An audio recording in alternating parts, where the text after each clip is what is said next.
તો નેત્ર પટલ જે છે એ શબ્દ એવો કંઈક છે કે પટલ એટલે પડદો. તો પડદો હંમેશા ક્યાં હોય? પાછળની બાજુ, કે જ્યાં કેમેરો હોય, આને આપણે કેમેરો સમજીએ છીએ, એની પાછળના ભાગમાં પડદો હશે.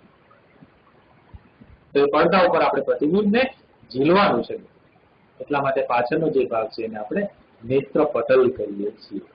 બરાબર. એના પછી આગળનો ભાગ જોઈએ, કનિનિકા. કનિનિકા ક્યાં છે તમે જોઈ શકો. આપણી આ જે કીકી છે, જેને આપણે કીકી કહીએ છીએ, નેત્રમણી લઈએ આપણે પહેલા. કીકી જ્યાં આગળનો ભાગ છે અને પાછળનો ભાગ છે એને આપણે નેત્રમણી કહીએ છીએ. આગળના ભાગને આપણે કીકી કહીએ છીએ અને પાછળનો ભાગ છે એને નેત્રમણી કહીએ છીએ. આ એક પ્રકારનો મણી એટલે કે લેન્સ છે મિત્રો, અને આ બંનેને જોઈન્ટ કરવા માટે એટલે કે ટકાવી રાખવા માટે આ કનિનિકાની જરૂર પડે છે. તમે જોઈ શકો છો કનિનિકા જે છે એ ફક્ત ને ફક્ત આ બંનેને જોઈન્ટ કરવા માટે એટલે કે પકડી રાખવા માટે, આપણે લેન્સને બહાર પડી ન જાય એટલા માટે એની એક વ્યવસ્થા કરી છે. કીકી એ એનો વચ્ચેનો ભાગ છે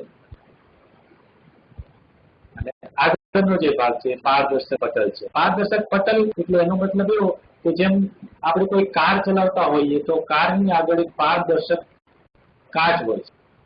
એ કાચ એટલા માટે હોય છે કે કોઈ કચરો ડસ્ટ અંદર ના આવે, કોઈ વધારાની ધૂળ પવન અંદર ના આવે એટલા માટે. એવું જ કાર્ય અહીંયા પારદર્શક પટલનું છે. અને આ સિલિયરી સ્નાયુઓ, આ જે સ્નાયુઓ જે છે એ સ્નાયુઓનું કાર્ય શું હોય છે? આ સ્નાયુઓ અહીંયા લેન્સની સાથે આજુબાજુમાં જોડાય છે, જે તમે જોઈ શકો. બરાબર. અને એ જે જોડાયેલા છે એ બધા સ્નાયુઓ અહીંયાથી આ લાલ પટ્ટી દ્વારા સીધા જ અહીંયા આવે છે, જેને આપણે દ્રષ્ટિ ચેતા કહીએ છીએ. તમે અહીંયા જોઈ શકો છો દ્રષ્ટિ ચેતા. એ બધા જ આપણા મગજમાં, મગજના એક ભાગ તરીકે મગજની ચેતા સાથે જોડાયેલા હોય છે. અને આ જે ચેતા સાથે જોડાયેલા હોય છે ત્યાંથી નિયંત્રણ કાર્ય શરૂ થતું હોય છે. ફરીથી તમે આકૃતિને સ્પષ્ટ જોઈ શકો છો. આવી એક સુંદર મજાની આકૃતિ છે આપણી પાસે. એવું લાગે કે જાણે કોઈ મોટી આકૃતિ બની ગઈ. આપણી આંખ જે છે, આંખનો ડોળો, આંખની જે કીકી છે બહુ જ મોટી બની ગઈ કે જેને આપણે સ્પષ્ટ રીતે જોઈ શકતા હોઈએ. હવે એના ભાગોને આપણે જાણવાની કોશિશ કરીએ તો માનવ આંખ જે છે એક સુંદર અને મૂલ્યવાન છે એવું કહેવામાં આવે છે. એને આપણે એક નવા શબ્દથી ઓળખીએ છીએ, જ્ઞાનેન્દ્રિય. આ એક સંવેદનશીલ ભાગ છે મિત્રો. તમને ખબર છે કે આંખમાં એક નાનકડું એવું તણખલું પણ જો પડી જાય તો પણ આપણે આંખને વારંવાર ધોવી પડે છે તો આંખ આપણી લાલ થઈ જાય છે. અને આ આંખ જે છે એટલે જ આપણે આ રંગબેરંગી દુનિયાને જોઈ શકીએ છીએ. ત્યારે તમે એવું સાંભળ્યું મિત્રો કે કોઈની આંખ જે છે એ બ્લેક એન્ડ વ્હાઇટ ફિલ્મ બતાવતી હોય, દુનિયાને બ્લેક એન્ડ વ્હાઇટ બતાવતી હોય? નથી બતાવતી મિત્રો. એ હંમેશા કલર જ બતાવે છે. તો આ રંગબેરંગી દુનિયા એટલા માટે આ ચોપડીમાં નવો શબ્દ ઉમેરવામાં આવ્યો છે કે આપણી આંખ જે છે એ એક સંવેદનશીલ ભાગ છે, એટલે કે મૂલ્યવાન છે અને એક જ્ઞાનેન્દ્રિય છે. જ્ઞાનનો ભંડાર છે એવું કહેવાય છે. જ્ઞાન એનાથી મળે છે. નહીં તો તમે કોઈ વસ્તુ વાંચી જ ન શકો અને એનો અભ્યાસ પણ ન કરી શકો. એટલે આપણે બધી વસ્તુ આંખથી જોઈ શકીએ છીએ અને એનું અનુમાન પણ આપણે કરી શકીએ છીએ. નીચે પણ અહીંયા આકૃતિ આપેલી છે જેને આપણે જોતા જઈશું અને એનો અભ્યાસ કરતા જઈશું. અહીંયા બીજો એક શબ્દ છે કે માનવ આંખને કેમેરા જેવી ગણવામાં આવે છે, જે આપણે અગાઉ ચર્ચા કરી. માનવ આંખ જે છે એ કેમેરા જેવું કાર્ય કરે છે. મિત્રો તમે એ કેમેરાને ખોલીને જોશો તો પણ તમને એવું લાગશે કે આપણે આંખને ખોલીને જોઈ જાય છે. એમાં આવી બધી રચનાઓ હોય છે. દરેકનું કાર્ય અલગ અલગ હોય છે. એમ કેમેરામાં પણ દરેકનું કાર્ય અલગ અલગ હોય છે. લેન્સને સાચવવા માટે આવી રીતની જે વ્યવસ્થાઓ કરેલી હોય છે, બધી વ્યવસ્થાઓ કેમેરામાં પણ હોય છે. અને આંખમાં જેમ લેન્સ હોય છે બરાબર, એમ અહીંયા બહિર્ગોળ લેન્સનો ઉપયોગ કરવામાં આવેલો છે આપણી આંખમાં. મિત્રો દરેકની આંખનો આ ભાગ છે. એવું નથી હોતું કે કોઈની અંદર બહિર્ગોળ લેન્સ હોય તો કોઈમાં અંતર્ગોળ લેન્સ હોય. બાળકોને આ સમજવું ખૂબ જરૂરી છે કે દરેકની આંખમાં બહિર્ગોળ લેન્સ હોય છે અને આપણી આંખ જે છે બહિર્ગોળ લેન્સ દ્વારા બનેલી છે, જે આપણે જોઈ શકીએ છીએ. અને આ જે છે આંખનું જોવાનું કાર્ય એક કેમેરા જેવું કાર્ય થઈ ગયું અને આ કેમેરાનો લેન્સ કયો છે? બહિર્ગોળ લેન્સ. અને આ જે આખી ઘટના છે જોવાની, એ ઘટના કઈ ઘટના કહી શકશો આપણે? વક્રીભવનની ઘટના. મિત્રો વક્રીભવનની ઘટના તમે યાદ કરી શકો છો. વક્રીભવનની ઘટનામાં શું થતું હતું? વક્રીભવનની ઘટનામાં જ્યારે પ્રકાશનું કિરણ આપણું આવતું હોય છે, ફરીથી આપણે જોઈએ કે કોઈ એક સપાટી હોય છે, એ સપાટી ઉપર પ્રકાશનું એક કિરણ આવતું હોય, બરાબર? જે કિરણ સીધે સીધું જશે આવી રીતે, તો એને આપણે પરાવર્તનની ઘટના કહીશું. બરાબર? આ પરાવર્તનની ઘટના છે. પણ આ કિરણ આવી રીતે સીધે સીધું જતું હતું. આમ આકૃતિ દોરવાની મિત્રો કોશિશ કરું છું, પણ એની જગ્યાએ જો કિરણ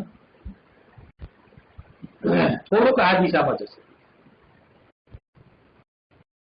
મિત્રો આ થોડુંક અહીંયાથી ડાયવર્ટ થયું છે. તો આપણે આવી કોઈક આકૃતિ દોરતા હતા મિત્રો, કે એક આ લંબ દોરીએ તો લંબ આગળ અહીંયા એક ખૂણો બનશે, જે ખૂણાને આપણે થીટા ખૂણો કહીએ છીએ. અને આ ઘટના જે છે એ ઘટનાને આપણે શું કહીએ છીએ? વક્રીભવનની ઘટના કહીએ છીએ. એટલે આ જે વક્રીભવનની ઘટના છે, એવી ઘટના આપણી આંખમાં કંઈક બનતી હોય છે. એટલે આપણી આંખ જે છે એ આ ઘટના ઉપર કામ કરે છે, એવું આપણે મિત્રો કહી શકીએ. એટલે યાદ રાખવાનું મિત્રો કે આ કિરણ અહીંથી જ્યારે અહીંયા સુધી આવશે, અહીંયા સુધી પહોંચશે, ત્યારે વક્રીભવનની ઘટના થશે. અને અહીંયા જે છે એ આપણે એવું માની લઈએ કે આ માધ્યમ શેનું હશે? હવાનું માધ્યમ હશે, એવું આપણે માની લઈએ. બરાબર? તો આ એક ઓછી કરી આપણે સુંદર મજાની આકૃતિ દોરવા. જ્યારે ઉપર જે છે એ પરાવર્તનની ઘટના બને છે. ફરીથી આપણે આપણી આકૃતિ પર જઈએ. આ ડિજિટલ આકૃતિ છે મિત્રો, જ્યાં તમે જોઈ શકો છો કે આંખના ડોળાનો ભાગ જે છે એ હંમેશા કેવો હોય છે? ગોળાકાર હોય છે. અને એનો વ્યાસ કેટલો હોય એ પણ અહીંયા આપેલું છે.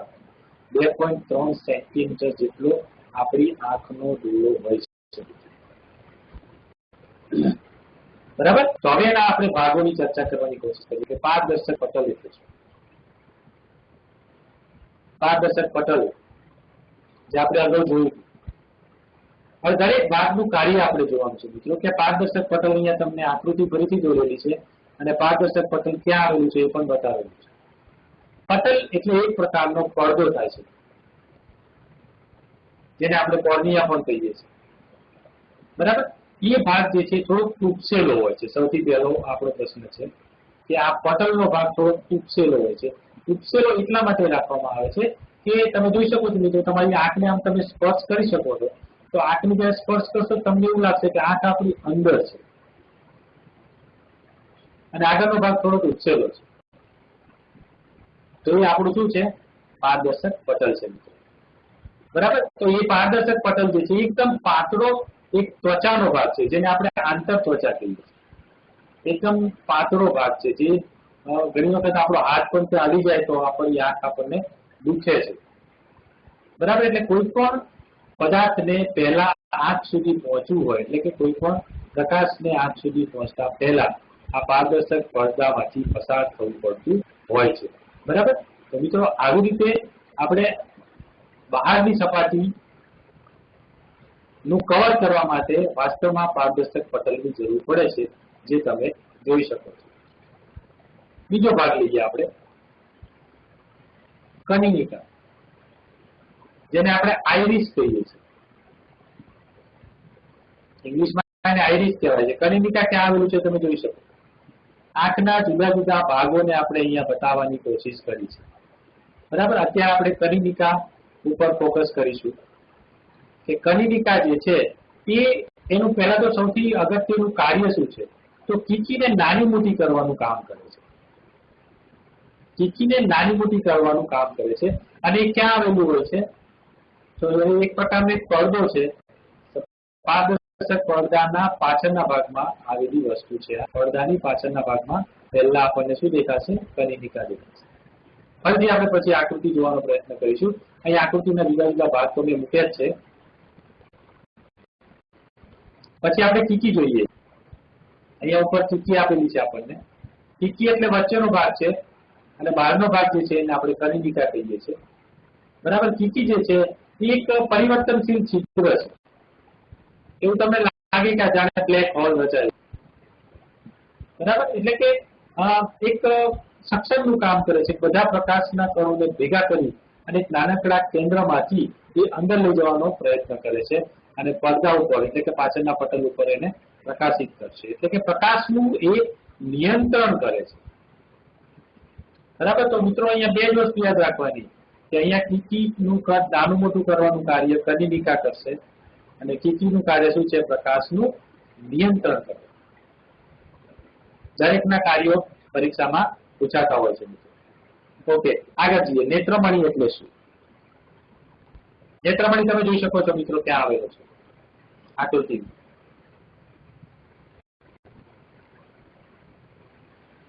આકૃતિમાં તમે જોઈ શકો છો નેત્રમણી ક્યાં છે. નેત્રમણી જે છે એ એક પ્રકારનો લેન્સ છે અને આ લેન્સ જે છે એ આપણા કેમેરામાં હોય છે એ જ પ્રકારનો લેન્સ હોય છે. પણ અહીંયા આપણે પરિબળ લેન્સ આપણી આંખમાં વપરાય છે એ ખાસ આપણે યાદ રાખવાનું છે. હવે એનું કાર્ય શું હોય છે? એક તો એ પ્રતિબિંબને રચવાનું કાર્ય કરે છે. બરાબર, પણ પ્રતિબિંબ કેવું મળે છે? આપણને ઉલટું મળે છે.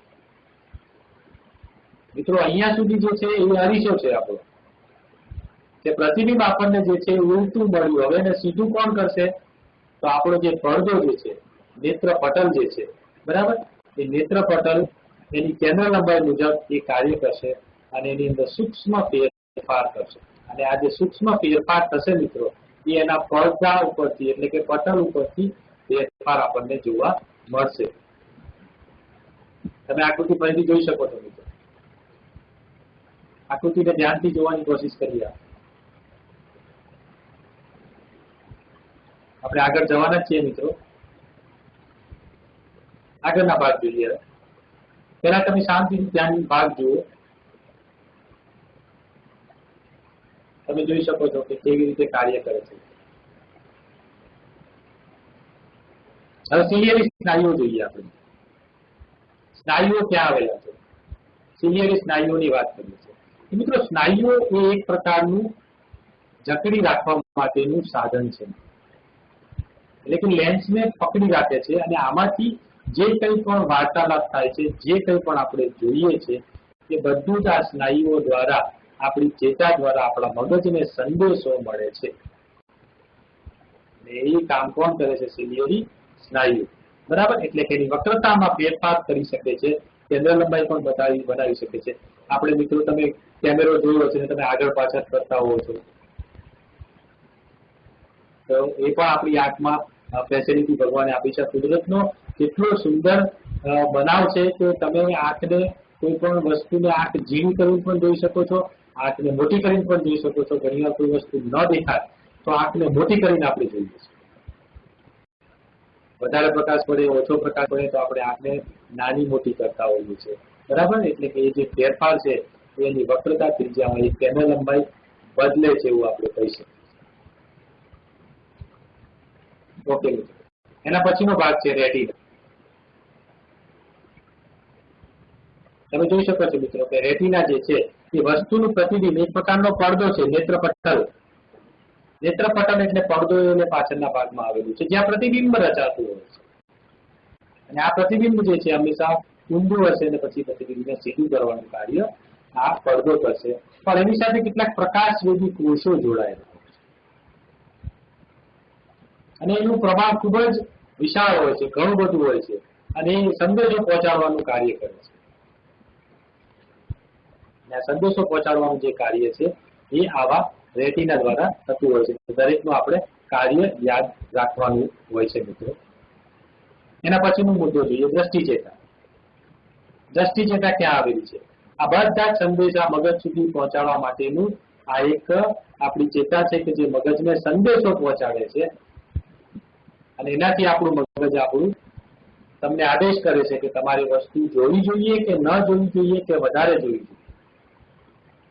કોઈ સારી વસ્તુ હોય તો તમને ધ્યાનથી ડબલ વખત જોવાનું મન થાય છે મિત્રો, અને કોઈ એવી વસ્તુ હોય ડરાવની હોય તો તમને જોવાનું મન થતું નથી. એ કોણ નક્કી કરે છે? દ્રષ્ટિ ચેતા નક્કી કરે છે. બરાબર, એટલે વસ્તુની અહીંયા આપણને ઓળખ થાય છે અને કેવી વસ્તુ હોય છે આપણે જોઈ શકીએ છીએ. ઓકે, એના પછીનો મુદ્દો છે તરલ રસ, જેને કાચ રસ પણ કહીએ છીએ. મિત્રો આ એક પ્રકારનું પારદર્શક પ્રવાહી છે. પહેલી વાત, કોઈ પણ જગ્યાએ આવો એક રસની મિત્રો જરૂર હોય છે. જેમ કે બાઇકની અંદર એન્જિન ઓઇલ હોય છે. જો ઓઇલ ન હોય તો બાઇકના પાર્ટ જે છે જલ્દી કામ કરતા નથી હોતા. એવું એક આ પ્રવાહી છે કે જે આ બધી વસ્તુને સાચવી રાખે છે અને એકદમ સ્મૂધ રાખવાની કોશિશ કરે છે. એટલે આંખની અંદરનું જે છે એ દબાણ પણ સાચવી રાખવાની એક કોશિશ કરે છે. એટલે એ દબાણનું નિયંત્રણ કરવા માટેનું કાર્ય કરે છે. એવું બીજું છે કાચ રસ. બરાબર, એ પણ એક પ્રકારનું પારદર્શક પ્રવાહી છે જે તરલ રસનું જો